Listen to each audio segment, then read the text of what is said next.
I'm Rosabelle, 28, and I once believed my husband's family would become my own.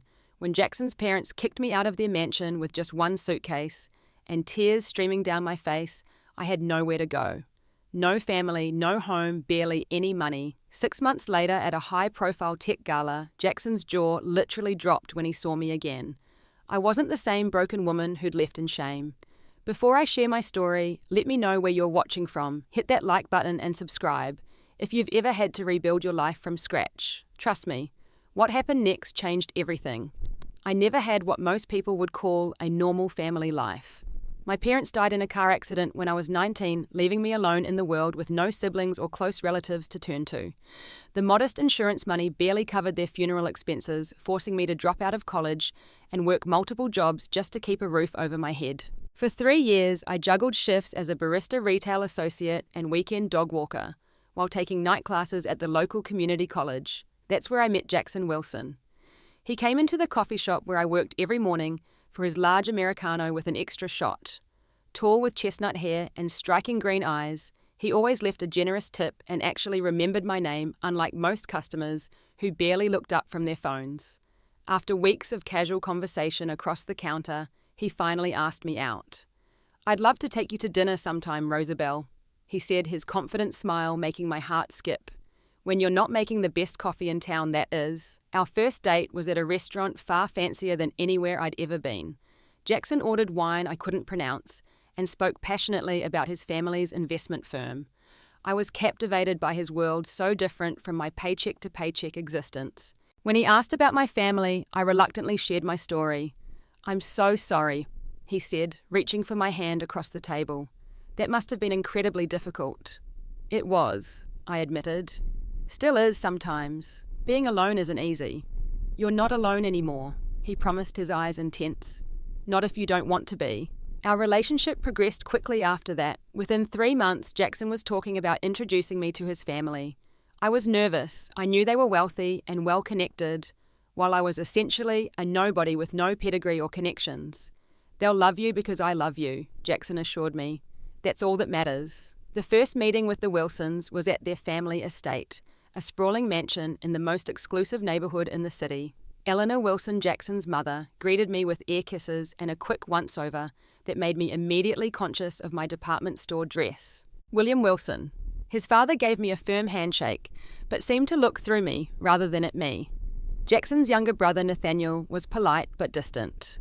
"So," Eleanor said over dinner, crystal glasses sparkling in the chandelier light, "Jackson tells us you work at a coffee shop." "Yes, and I'm also taking business classes," I added quickly. "I hope to finish my degree soon." "How persistent of you," she replied with a thin smile that didn't reach her eyes. Later that night, when Jackson drove me back to my tiny studio apartment, I expressed my concerns. "I don't think your mother likes me very much." "Mum's just protective," he said dismissively. "She'll warm up once she gets to know you. They all will." 6 months into our relationship, Jackson proposed on a weekend trip to the coast. The ring was stunning, a family heirloom he explained that his grandmother had worn. I said yes, through happy tears, believing I'd finally found my place in the world, my own family.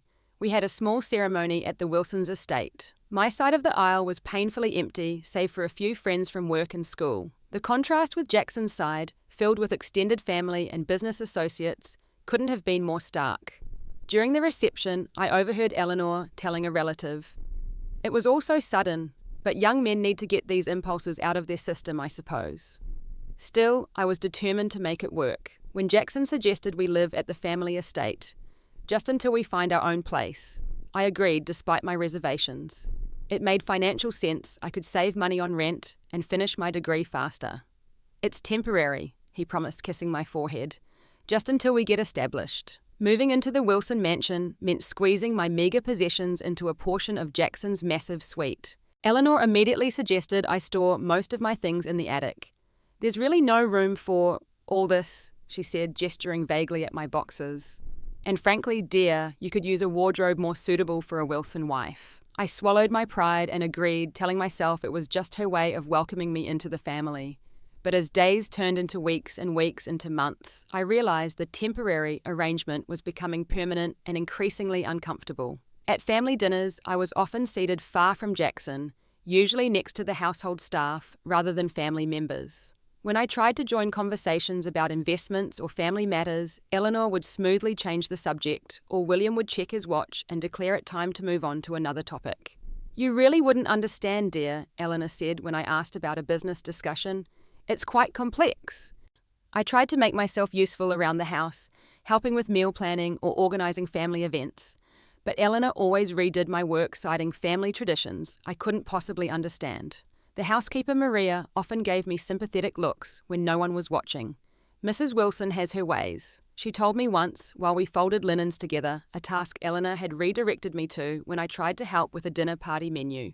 Don't take it personal, but it was impossible not to take personally the way family photos were displayed with Jackson alone or with his parents and brother, while our wedding photos remained conspicuously absent, or how Eleanor referred to my side of the closet as the guest wardrobe when showing a friend around the house.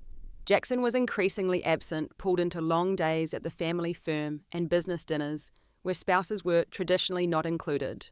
When I expressed my loneliness, he bought me expensive gifts rather than addressing the underlying issues. "They just need time," he kept saying. "The Wilsons have always been set in their ways." 4 months into our marriage, I realised I had no access to our finances. Jackson had promised to add me to the family accounts after the wedding, but whenever I brought it up, there was always some reason to delay. "The trust agreements are complicated," he explained. "Dad's working on it with the lawyers." I began to feel less like a wife and more like an unwelcome houseguest. The breaking point came at a charity gala hosted by the Wilsons.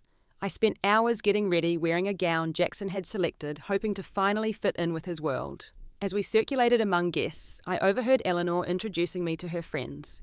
"This is Jackson's Rosabelle," she said, conspicuously omitting the word wife. Later, when I was helping direct a caterer to the kitchen, another guest mistook me for the help. "Excuse me, can you bring more champagne?" the woman asked, not even looking at my face. Before I could respond, Eleanor appeared beside me. Instead of correcting the woman, she simply said, "Yes, Rosabelle, why don't you check on that?" and steered me toward the kitchen with a firm hand on my back. That night, I confronted Jackson for the first time. "Your mother treated me like a servant tonight," I said, my voice shaking. "And you said nothing. You're exaggerating," he sighed, loosening his tie. "Mum was just trying to keep the event running smoothly. It's not personal." "Not personal, Jackson. In 5 months of marriage, your family has never once treated me like I belong here. Maybe if you tried harder to fit in." He suggested, his tone making it clear he sided with his family. "Mum says you still act like you're, well, not from our world." His words stung like a slap. "Because I'm not from your world. You knew that when you married me. You said it didn't matter." "It doesn't," he insisted, but his eyes didn't meet mine. "Just give it more time." But time only made things worse. Eleanor began reorganizing my belongings without asking, claiming she was helping me adjust to proper storage protocols. I discovered my personal mementos, photos of my parents, my college acceptance letter, little treasures from my former life, had been boxed up and moved to a storage room. When I tried to retrieve them, William caught me in the hallway. "Rosabelle," he said, his voice carrying the weight of authority, "that area is for family archives. If you need something, you should ask Eleanor for permission to access it." "These are my personal things," I protested. "My parents' photos." "Nevertheless," he replied firmly, "there are procedures in this household." I retreated, box in hand, feeling more like an intruder than ever. That night, Jackson was again absent for dinner, called away to an emergency meeting with a client. I ate alone in our suite, too exhausted from the constant battles to face the family dining room alone. Little did I know, things were about to get much worse. The mansion's old walls carried sound in strange ways. Standing in the library alcove one afternoon, I heard voices from William's study around the corner. Jackson and Eleanor, their tones hushed but intense. "This has gone on long enough, Jackson," Eleanor was saying. "The girl simply doesn't fit. You must see that by now." "Mum, she's my wife," Jackson replied, but his voice lacked conviction. "A mistake easily rectified," Eleanor continued smoothly. "Your father's already spoken with Martin about the legal options. An annulment might still be possible given the circumstances." "What circumstances?" Jackson sounded genuinely confused. "Well, the clear disparity in backgrounds for one. And you've kept separate finances, which is fortunate. Victoria Harrington has been asking about you, by the way. Her father's firm would make an excellent partnership opportunity. My heart pounded so loudly I was certain they would hear it. Victoria Harrington, the daughter of one of William's business associates, a woman whose name had come up numerous times at family gatherings, always followed by significant glances between Eleanor and William. That was over years ago, Jackson said, but without much force. These impulsive decisions can be corrected, darling, Eleanor continued. You were always meant for someone like Victoria, someone who understands our world, our responsibilities to the family legacy. I expected, hoped, prayed that Jackson would defend our marriage, defend me. Instead, after a long pause, he simply sighed. I know the marriage was impulsive, but I can't just throw her out, Mom. No one's suggesting anything so crude, Eleanor replied. But perhaps it's time to start creating some distance. She clearly isn't adjusting to our lifestyle despite our best efforts. I backed away silently, my legs trembling so badly I nearly fell. Jackson had called our marriage impulsive, not loving, not the best decision of his life, but impulsive like a regrettable purchase. That night, I checked our supposed joint banking account, the one Jackson had said he'd added me to months ago. My login still didn't work. With shaking hands, I searched through his desk while he was in the shower, finding bank statements addressed only to him. The joint account didn't exist. When Jackson emerged from the bathroom, I confronted him directly. You never added me to the accounts, did you? His face registered surprise, then something like guilt. I've been meaning to, but with everything at work. Stop lying. I interrupted, my voice surprisingly steady, despite the storm inside me. I heard you and your mother today about the annulment. About Victoria Harrington. Jackson's face paled. You were eavesdropping. I was in the library and overheard. That's not the point, Jackson. The point is, you called our marriage impulsive and didn't defend me when your mother suggested throwing me away for a better business connection. You're taking it out of context, he said, running a hand through his damp hair. Mum can be dramatic, you know that. Am I taking it out of context that you've been meeting with Victoria? I asked, holding up his phone with a text notification I'd spotted earlier. Looking forward to lunch tomorrow. Don't bring the wife. V. Jackson's expression hardened. You checked my phone. That's an invasion of privacy. And lying to me about our finances and meeting your ex behind my back isn't. We argued for hours, going in circles, as Jackson denied, deflected, and eventually suggested we take a break from each other while living in the same house. Maybe some space would be good for us, he said, gathering bedding to sleep in one of the guest rooms. Things have been intense lately. After that night, the atmosphere in the mansion changed dramatically. Eleanor stopped her pretense of inclusion, no longer even bothering with backhanded compliments. William barely acknowledged my presence, and Nathaniel followed his parents' lead. The household staff were instructed not to take direction from me, and my meals were served at odd hours, never with the family. I was being systematically isolated, pushed to the margins of a household where I technically lived, but clearly wasn't welcome. Jackson spent more time at the office and less time engaging with me. When we did speak, it was superficial, the weather a news item, nothing of substance. My only lifeline during this dark period was my friend Mia, a former classmate who called regularly to check on me. During a tearful phone conversation, I finally admitted how bad things had become. Rosabelle, this isn't normal, she said, her concern evident even through the phone. They're emotionally abusing you. I don't have anywhere else to go, I confessed. No family, barely any savings. Jackson controls everything. You can always stay with me if things get worse, Mia offered. My apartment is tiny, but there's room for you if you need it. I thanked her, but still clung to the hope that somehow things would improve. That Jackson would remember why he'd married me and stand up to his family. That I could still find a way to belong. But fate and the Wilsons had other plans. Eleanor's grandmother's brooch was a legendary family heirloom platinum with sapphires and diamonds, worn only on the most significant family occasions. It was kept in a special case in Eleanor's private sitting room, which I had been explicitly told never to enter. So when Eleanor burst into the breakfast room one Sunday morning, her face flushed with rage and the brooch clutched in her hand, I was genuinely confused. Found it, she announced to William and Jackson, who looked up from their newspapers with startled expressions. Just where I suspected, she turned to me, eyes glittering with triumph. In Rosabelle's drawer, tucked inside a pair of socks. The very drawer I saw her closing hastily yesterday when I passed by. I nearly choked on my tea. What, I never touched your brooch. I've never even been in your sitting room. Then how did it end up in your possession? Eleanor demanded. Hidden away like that. It wasn't in my drawer. I insisted, looking to Jackson for support. Someone must have put it there. William's voice was cold as ice. Are you accusing my wife of lying, of planting a family heirloom to frame you? I don't know how it got there, but I didn't take it. I stammered, panic rising in my chest. Eleanor turned to Jackson, her expression a perfect mask of sorrow and disappointment. I didn't want to believe it when the silver candlesticks went missing last month, or when my tennis bracelet disappeared. But this confirms my suspicions. What silver candlesticks? What bracelet? I asked, genuinely bewildered. This is the first I'm hearing of any missing items. We didn't want to upset you by mentioning it, William said smoothly. We hoped the items would reappear, just as the brooch conveniently has. Jackson was staring at me, his expression unreadable. Rose, did you take the brooch? The fact that he even had to ask felt like a knife to my heart. No, Jackson, I would never. Eleanor placed a hand on Jackson's shoulder. Darling, I know this is difficult, but we've given her every opportunity to be part of this family. If she's been stealing from us all this time... I haven't stolen anything, I cried, tears of frustration and betrayal stinging my eyes. William stood, his imposing figure casting a shadow across the table. I think we've heard enough. Jackson, this situation has become untenable. If she won't admit to her actions, we have no choice but to involve the authorities. The police? I gasped. For something I didn't do. The room fell silent as everyone looked to Jackson. This was the moment for him to defend me, to refuse this obvious setup to be the husband he'd promised to be. Instead, he sighed deeply and wouldn't meet my eyes.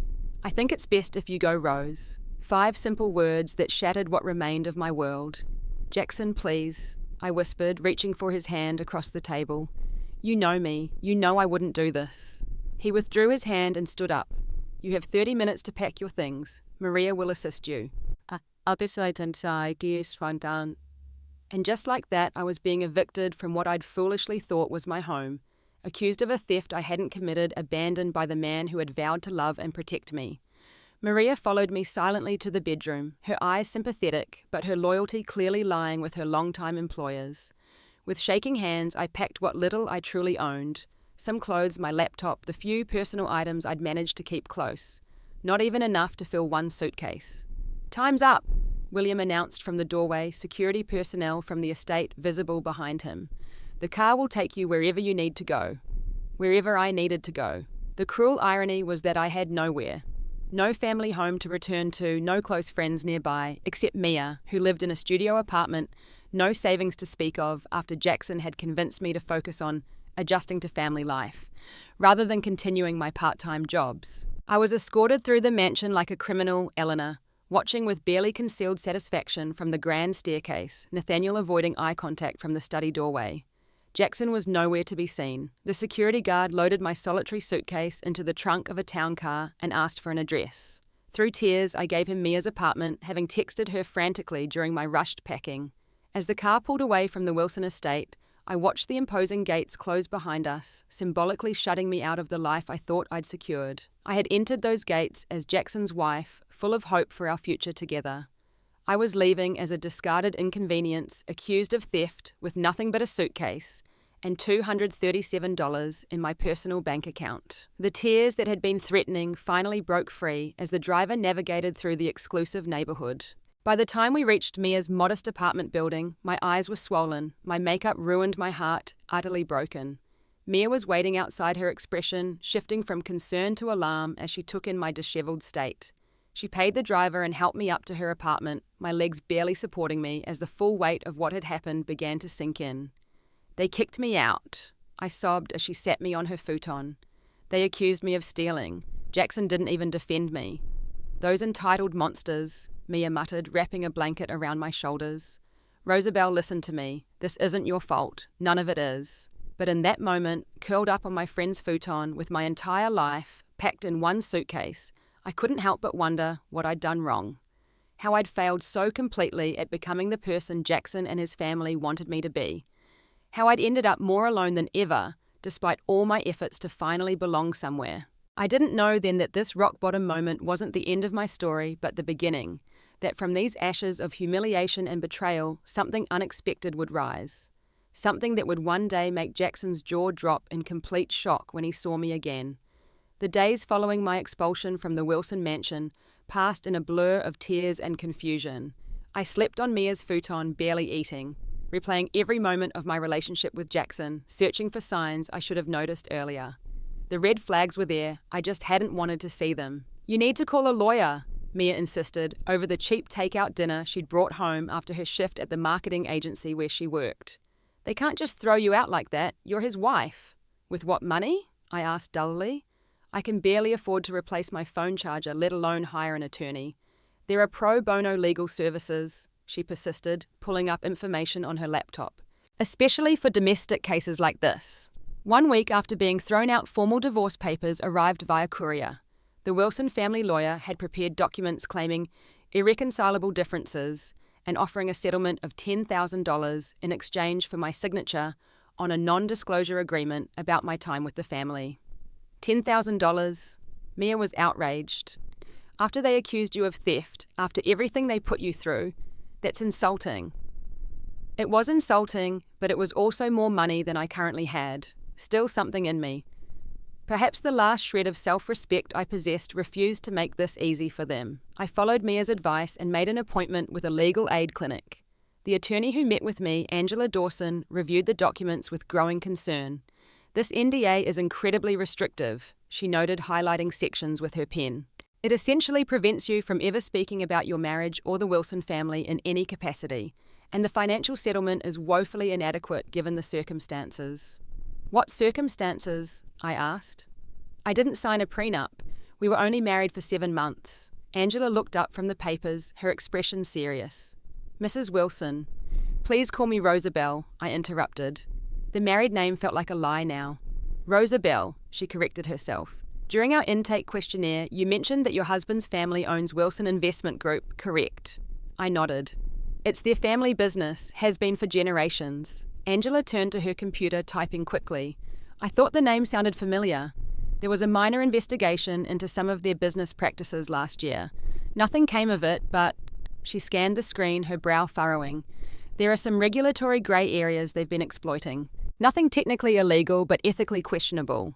What does that have to do with my divorce?" "Potentially a lot," Angela replied. "If they're this eager to silence you with an NDA, they may be concerned about what you know or what you might have overheard during your time with the family." "I was deliberately excluded from all business discussions," I admitted. "But I did overhear things occasionally. Conversations that stopped when I entered rooms." Angela nodded thoughtfully.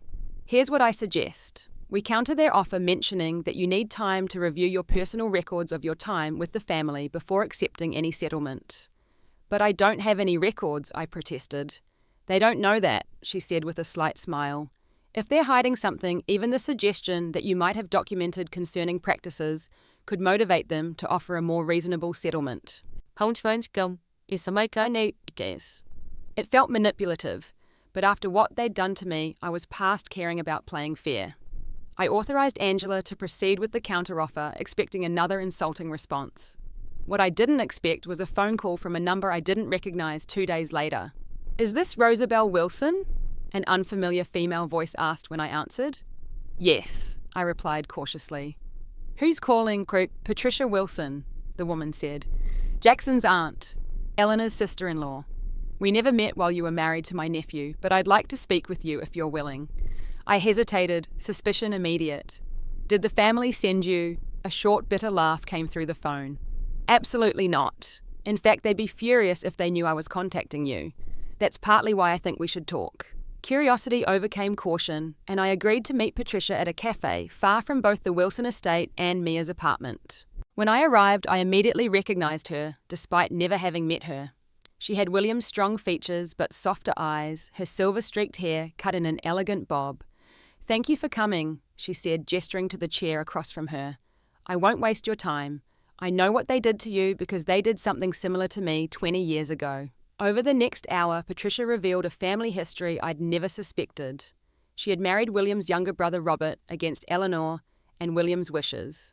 When Robert died unexpectedly of a heart attack, the family had systematically pushed Patricia out, questioning the validity of their marriage, suggesting financial impropriety, and eventually forcing her to accept a minimal settlement to avoid a prolonged legal battle she couldn't afford. "Eleanor is the architect," Patricia explained. She selects who belongs in the family circle and who doesn't. William enables her, and the children have been trained since birth to fall in line. But why, I asked, struggling to understand. Why go to such lengths? Control, Patricia said simply. The Wilson family fortune was built on control of markets of information of people. Eleanor sees herself as the guardian of that legacy. Anyone who threatens her vision of the perfect family is eliminated. I never threatened anything, I protested. I just wanted to be accepted. Patricia's expression softened. Your very existence was a threat, Rosabelle. Jackson was supposed to marry someone from their social circle, preferably with family connections that would benefit the business. By choosing you, someone independent, someone with no powerful family behind her, he briefly slipped out of Eleanor's control. She couldn't allow that to stand. And Jackson, I asked, the pain still fresh. Why didn't he stand up for me? My nephew was raised to prioritize family approval above all else. Patricia sighed. I had hoped he might be different, but it seems Eleanor's influence was too strong. She reached into her handbag and withdrew an envelope. I can't undo what they did to you, but perhaps this will help. Inside the envelope was a check for $50,000. I can't accept this, I said immediately, trying to hand it back. Yes, you can, Patricia insisted. Consider it an advance on what they should be paying you. I inherited money from my husband that the family couldn't touch. I've been waiting for an opportunity to strike back at Eleanor's cruelty, and you've provided it. By taking your money, by using it to rebuild your life on your terms, Patricia corrected. The best revenge isn't trying to hurt them back, it's living well despite their efforts to crush you. Her words resonated with something deep inside me. I had spent months trying to contort myself into someone the Wilsons would accept, dimming my own light to fit into their shadow. The thought of reclaiming my identity, of building something for myself that they couldn't touch, was both terrifying and exhilarating. There's one more thing, Patricia added. My sources tell me the family is negotiating with your lawyer. They've increased their offer to $50,000, but they're balking at removing the NDA. Sources? I raised an eyebrow. Patricia smiled enigmatically. The Wilson household staff have always been more loyal to me than to Eleanor. Maria keeps me informed. The knowledge that someone inside the mansion had been sympathetic to my situation was oddly comforting. I hadn't been as alone as I'd felt. What should I do about their offer? I asked. Take it, sign the NDA and move on, Patricia advised. The money from me is separate, a gift between friends that they'll never know about. Use their settlement to establish yourself and my gift to pursue whatever dreams they tried to squash. I followed Patricia's advice. Within 2 weeks, the divorce was finalized, the settlement paid, and the NDA signed. I was officially no longer a Wilson, a status marked by both loss and unexpected freedom. With Mia's help, I found a small studio apartment I could afford while I figured out my next steps. On my first night there, surrounded by the few possessions I'd managed to accumulate since leaving the Wilson mansion, I made myself a promise I would never again allow anyone to make me feel less than worthy. I had hit rock bottom and survived. Everything from this point forward would be rebuilding on my terms. The next day, I enrolled to complete my business degree. The day after that, Mia connected me with a friend who worked at a small tech startup that needed administrative help. The pay was modest, but the company culture was refreshingly transparent after the Wilson family's constant machinations. We're still in early funding stages, explained Diana Kim, the company's founder and CEO, during my interview. But we've got a solid product concept and good investor interest. What we need now is someone organized who can help us establish proper systems as we grow.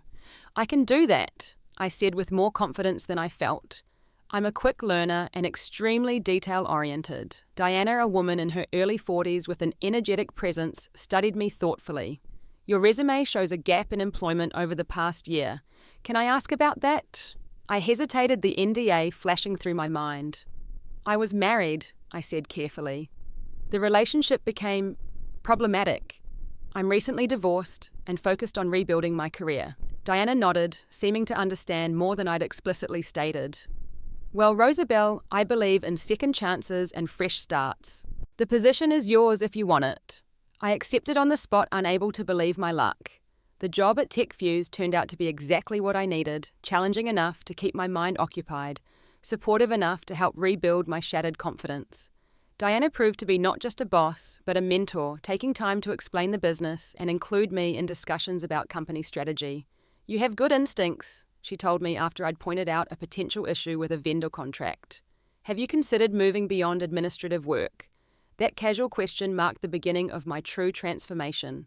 With Diana's encouragement, I began taking on more responsibility, moving from administrative tasks to project coordination, then to client relations. I worked during the day and studied at night, pouring all my energy into building a new identity separate from Jackson's wife, or the girl who got thrown out. 6 months after starting at TechFuse, I made an observation during a team meeting that changed everything.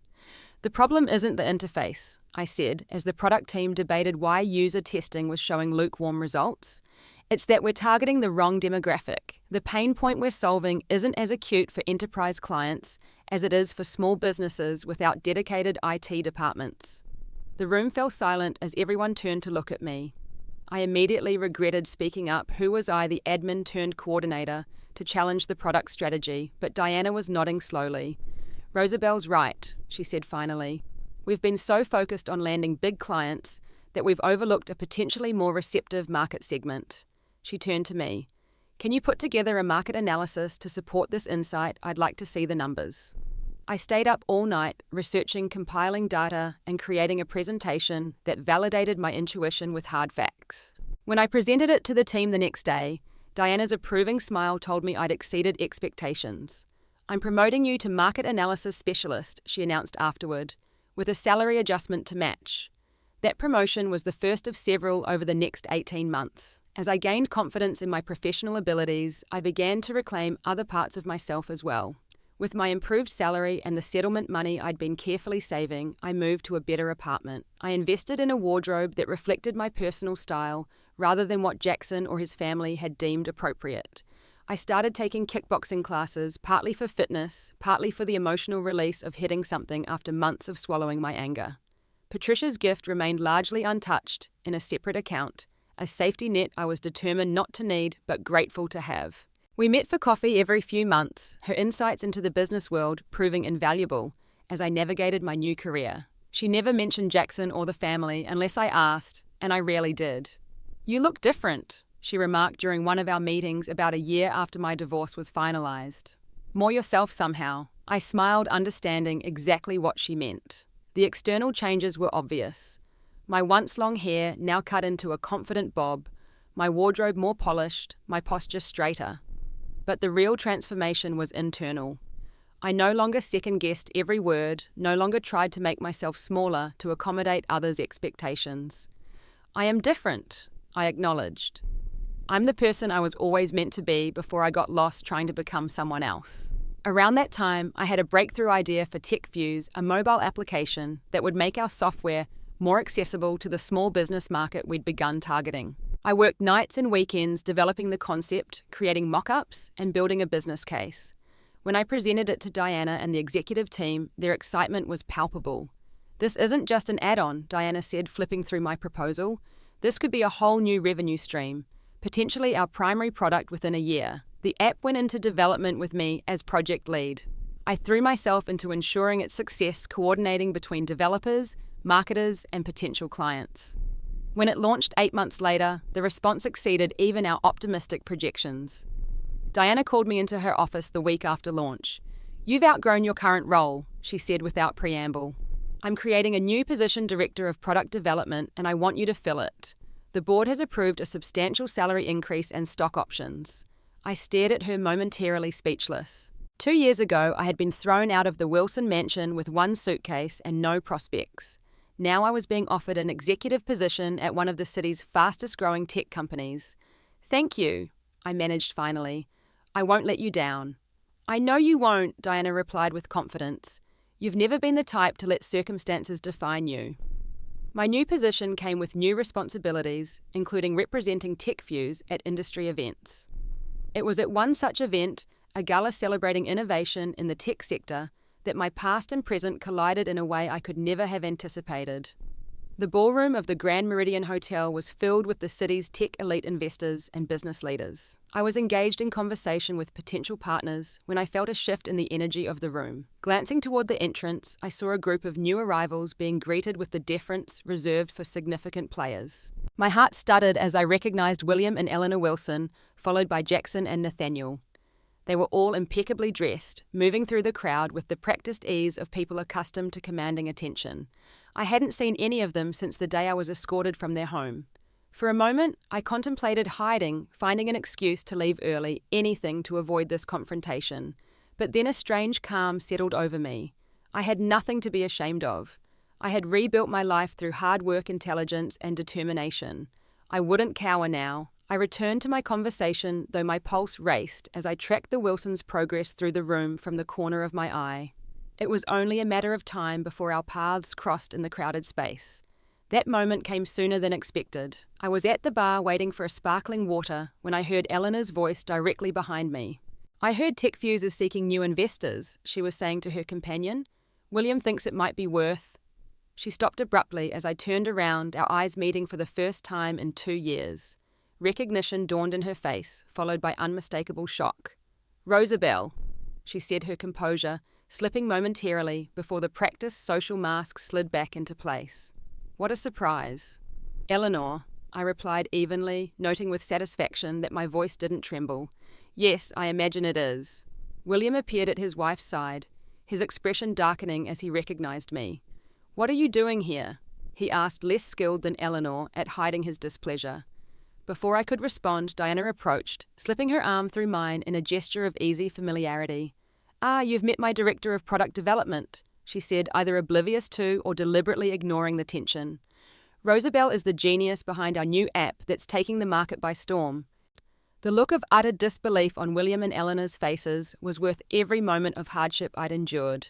Diana continued introducing herself and engaging them in conversation about TechFuse's recent successes, with me prominently featured in every achievement she listed. Eleanor recovered first, making excuses about needing to greet other guests. As they moved away, I caught the unmistakable fury in her quick whispers to William. "Are you okay?" Diana asked once they were out of earshot. "You look like you've seen a ghost." "Something like that," I admitted. Those were my ex-husband's parents. Understanding dawned in Diana's eyes. "Ah, the problematic relationship you mentioned when we first met." "Yes." She squeezed my arm supportively. "Well, you've certainly shown them what they lost. But heads up, there's a younger version of that man heading this way, and he looks like he's seen Medusa."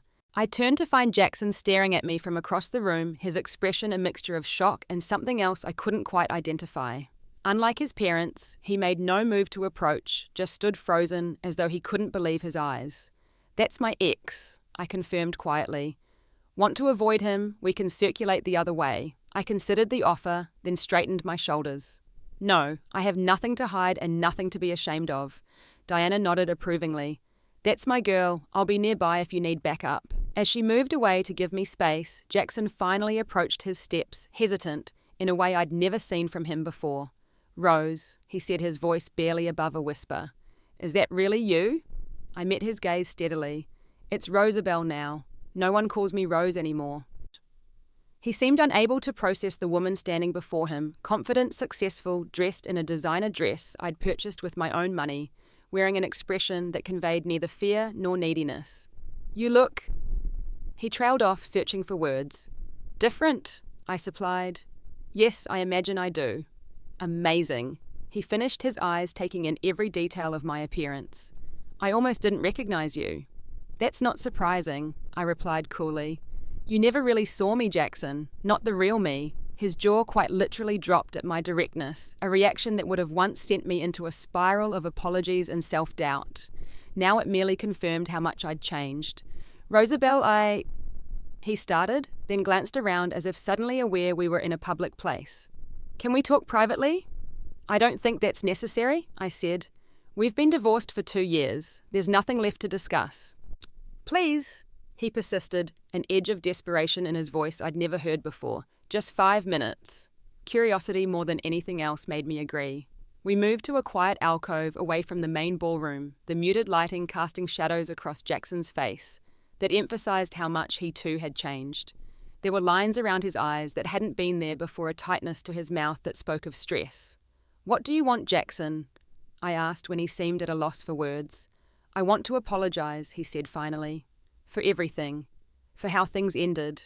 For not standing up for you. For believing my mother over you." I studied him, trying to discern sincerity from social manipulation, a skill I'd honed during my time with the Wilsons. Why now? Because you've seen I'm successful, because I'm no longer the desperate, heartbroken woman you discarded. He flinched at my bluntness. I deserve that. But no, it's not because of all this. Again, he gestured vaguely at my appearance, the gala surroundings. Things have changed for me too, for the family. Oh, I kept my tone neutral, though my interest was piqued. The business is struggling, he admitted, lowering his voice. Some of Dad's more aggressive strategies backfired. We're here tonight, looking for new investment opportunities, new partnerships to stabilize things. And let me guess, I said, the pieces falling into place. Victoria Harrington's family firm wasn't the golden ticket your mother expected. Jackson had the grace to look ashamed. The engagement fell apart 6 months ago. Turns out the Harringtons had financial problems of their own they were hoping to solve by connecting with us. So you're here tonight to recruit me back to the family now that I might be useful? The bitterness in my voice surprised even me. No, God, no, Jackson protested. I didn't even know you'd be here. When I saw you across the room, so confident, so transformed, it just brought everything back. All the regrets, all the mistakes. For a moment, I glimpsed the Jackson I thought I had married, vulnerable, honest, capable of reflection. But then I remembered how easily he had turned his back when it mattered most. Your family kicked me out with nowhere to go, Jackson. Accused me of theft, left me with nothing but a suitcase and tears. Where was this regret then? He had no answer, just looked down at his expensive shoes like a scolded child. Everything I have now, I continued, I built myself, without your help, without your family's connections, despite your best efforts to break me.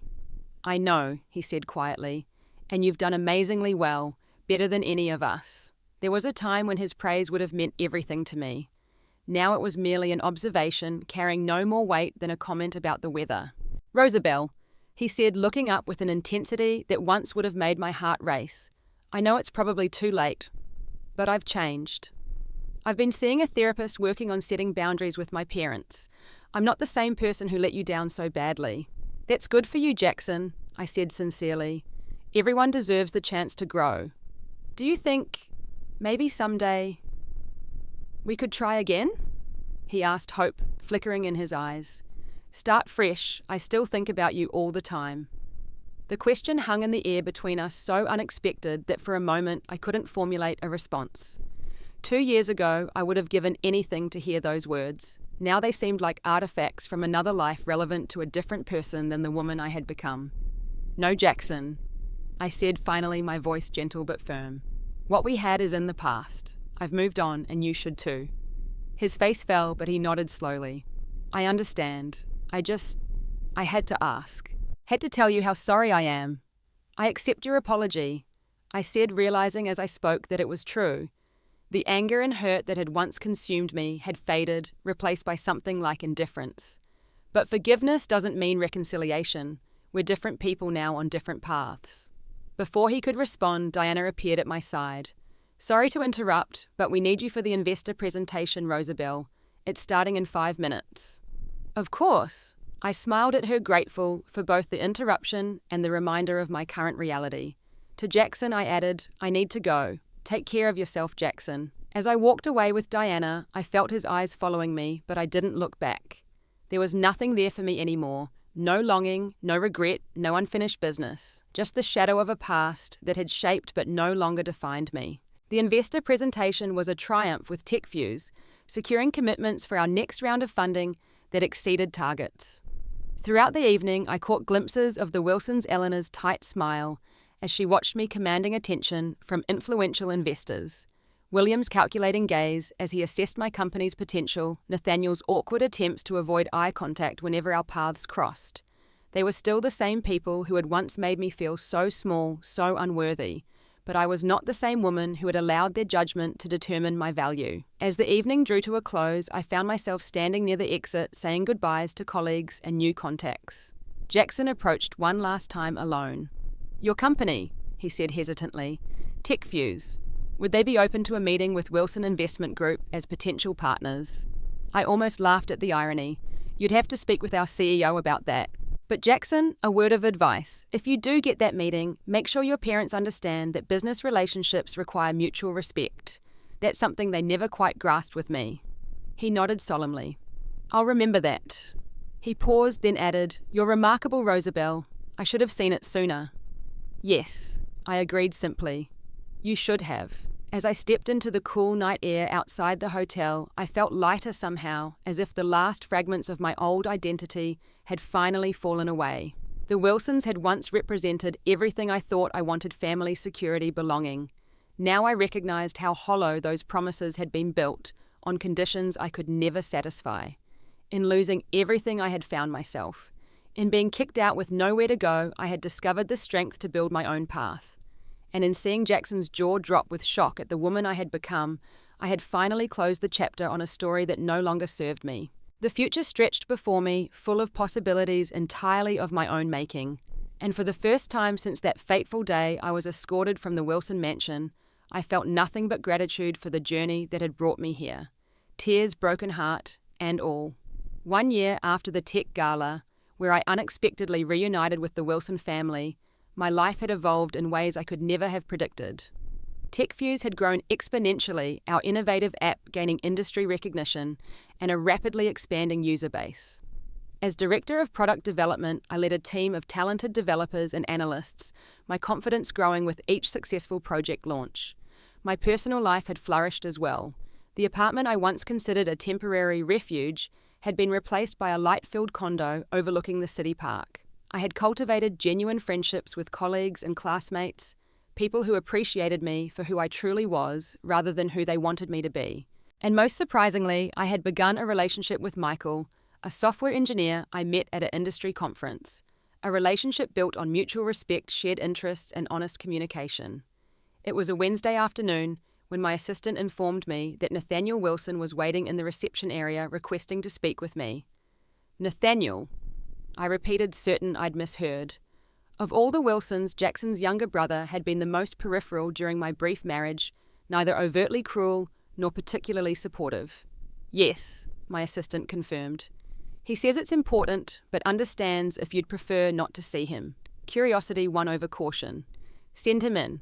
Nathaniel entered my office hesitantly, looking both like and unlike the young man I remembered. At 27, he had matured the boyish features, giving way to a more defined jawline. But the most noticeable difference was in his demeanor gone, was the confident Wilson posture, replaced by something more guarded, more humble.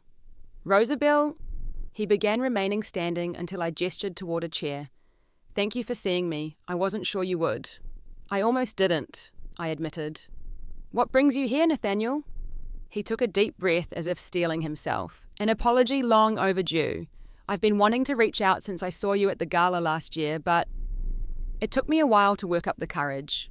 An apology, I repeated, keeping my expression neutral. For what specifically? For everything, he said, meeting my eyes directly. For how the family treated you. For how I treated you, or rather failed to treat you. I never stood up for you, never acknowledged how wrong it all was. I just went along with my parents with Jackson because it was easier. His candor surprised me. Why now? Why come to me directly? Nathaniel shifted in his chair, clearly uncomfortable but determined. Because I'm trying to become someone I can respect when I look in the mirror, and that means making amends where possible. I studied him, searching for signs of manipulation or ulterior motives, finding none. I appreciate that, Nathaniel, but I'm curious what prompted this self-reflection. The Wilsons I knew weren't exactly known for introspection. A fleeting smile crossed his face. That's putting it mildly. He paused, then continued more seriously. The family business failed 6 months ago, completely collapsed. Dad had been making increasingly risky investments, and when the market turned, we lost everything. Everything. I couldn't hide my shock. The Wilson fortune had seemed impenetrable, built over generations. The mansion was sold to cover debts. Dad's facing potential legal issues for some questionable trading practices. Mom's staying with her sister in Connecticut, unable to face the social fallout. He shook his head, still seeming dazed by the turn of events. Jackson's working for a former competitor, a significant step down from his previous position. And you, I prompted when he trailed off. I'm starting over, he said simply. Working at a friend's startup, living in a one-bedroom apartment, figuring out who I am without the Wilson name opening doors. The parallels to my own journey after being expelled from the family weren't lost on me. That can't be easy. It's not, he acknowledged.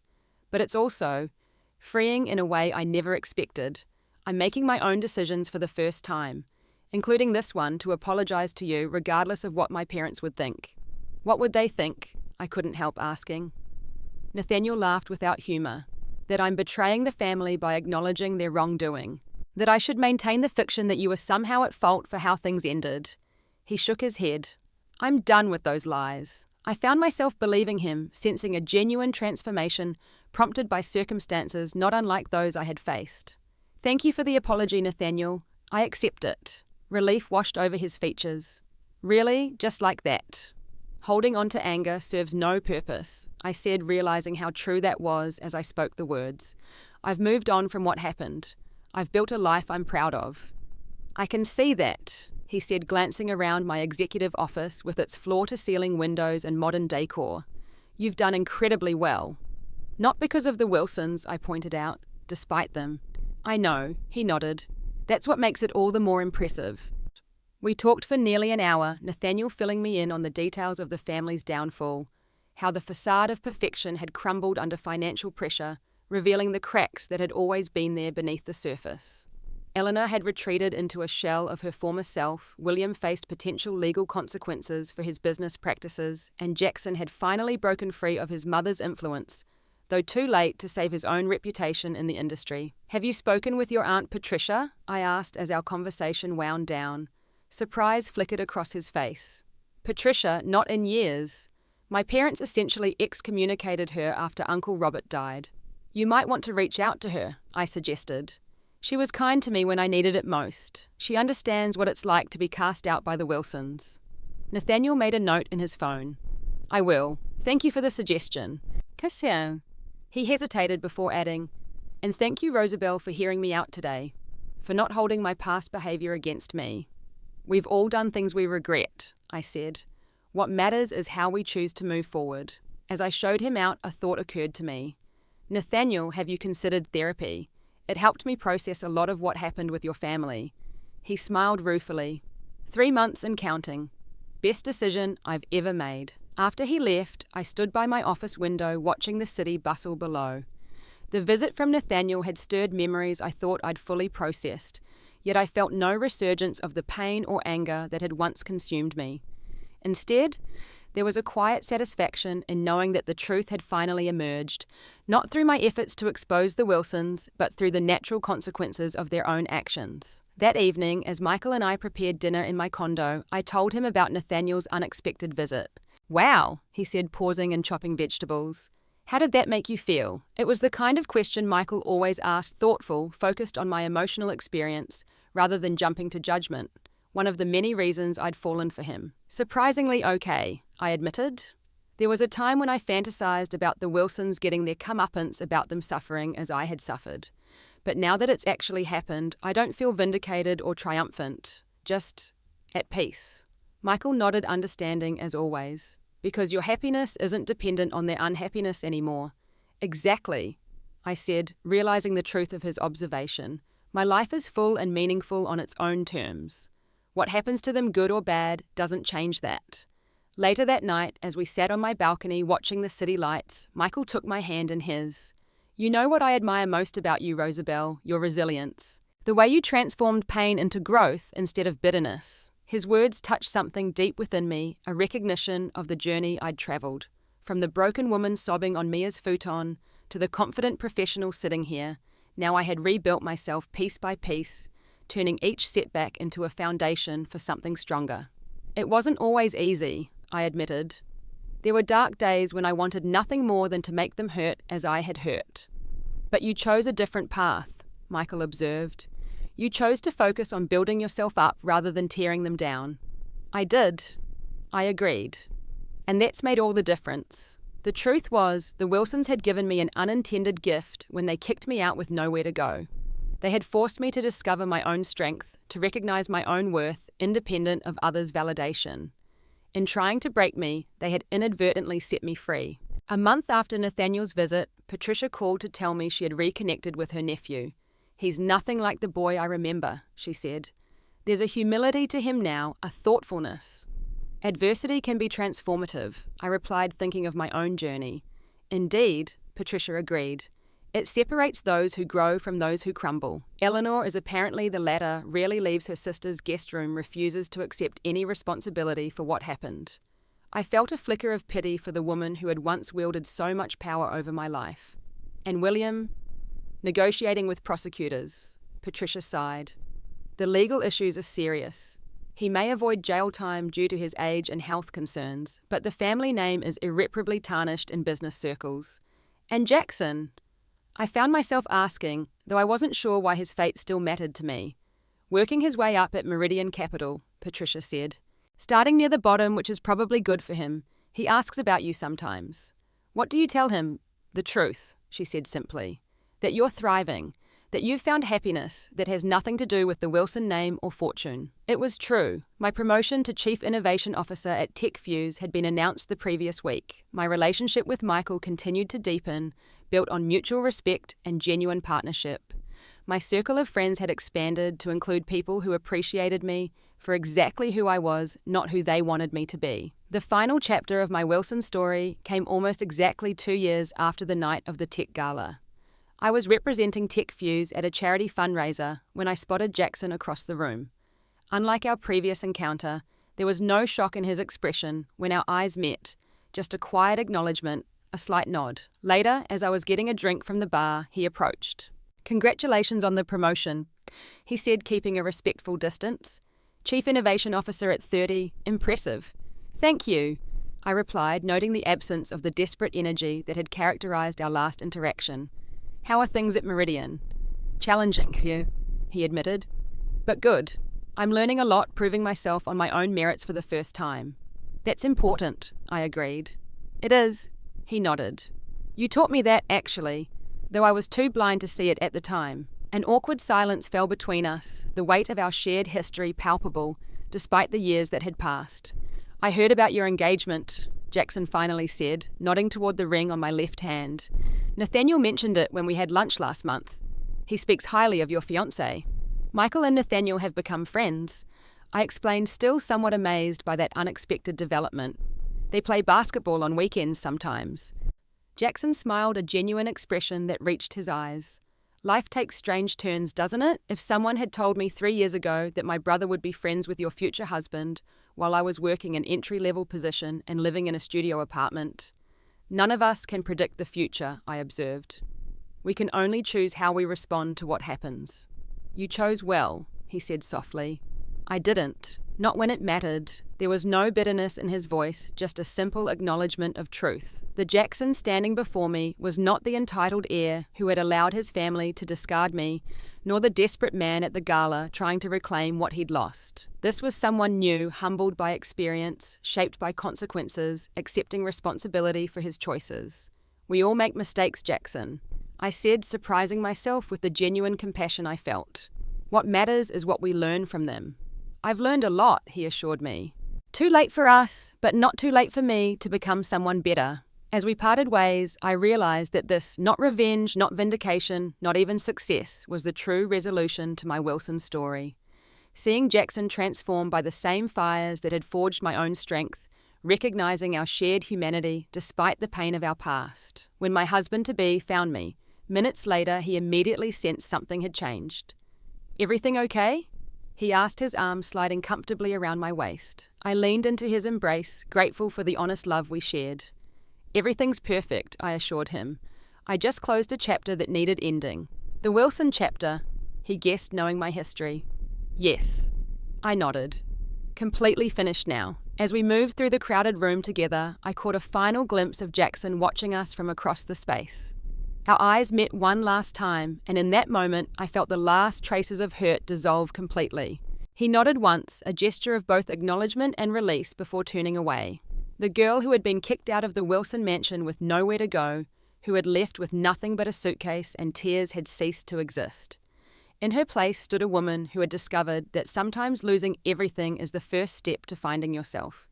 A woman who had learned that the most powerful response to being broken is to rebuild yourself stronger than before. A woman whose story was no longer defined by what had been done to her, but by what she had created from the ashes of that pain. Have you ever had to rebuild your life from scratch? I'd love to hear your stories of resilience and transformation in the comments below. If this story resonated with you, please subscribe, and share it with someone who might need to hear that their current circumstances don't define their future.